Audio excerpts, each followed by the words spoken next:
Hi folks, Dr. Marbali here. Welcome to Value Add. How to not let people bother you. Now, this question is a very deep question. If you want to go deep into it, it's something that you can really observe something very powerful about it. Okay, first of all, you don't let people bother you by completely just protecting yourself, creating an environment around yourself. If you have to defend yourself in a certain situation, you defend yourself. If it means physically protecting yourself, you physically protect yourself. Learn self-defense if you must, or be a part of a constitution, like a country or a city or a organization that protects you from external challenges.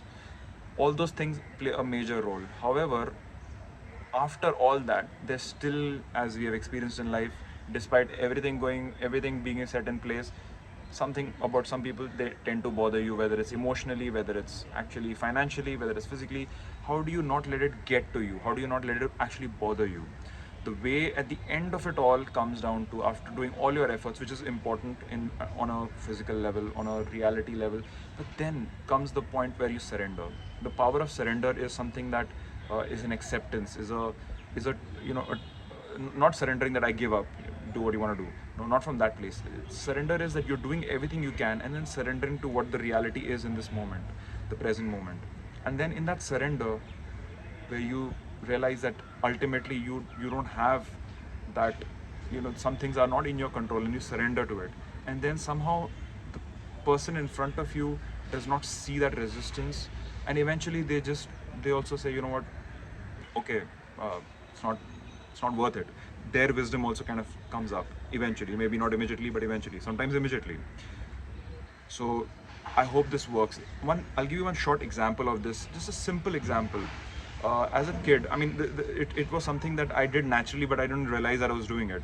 As a kid, I used to get really irritated when people used to tease me. Sometimes, in childhood days, you would be teased about being so Sardarji is I'm a Sardarji. That's a Sikh religion, and we tie our hair into a bun. So oftentimes children in this religion, from outside. Like our school mates, our batchmates, they would tease you in your, like, when you're like 10, 11 years old. You would get irritated, and I would end up fighting with them. They would just tease you about it, and even though right now it makes no difference to me, but at that age it made a big difference. But then one time I made this critical decision that I said, you know what, I'll just not get affected by it. In fact, sometimes I would join them in when they would tease me. I would join them and say, yeah, haha, I would crack a joke about myself as well. And in doing so, it was a kind of a surrender and just an acceptance of the situation. And then after that, they said, nothing affects you, man. They never bothered after that.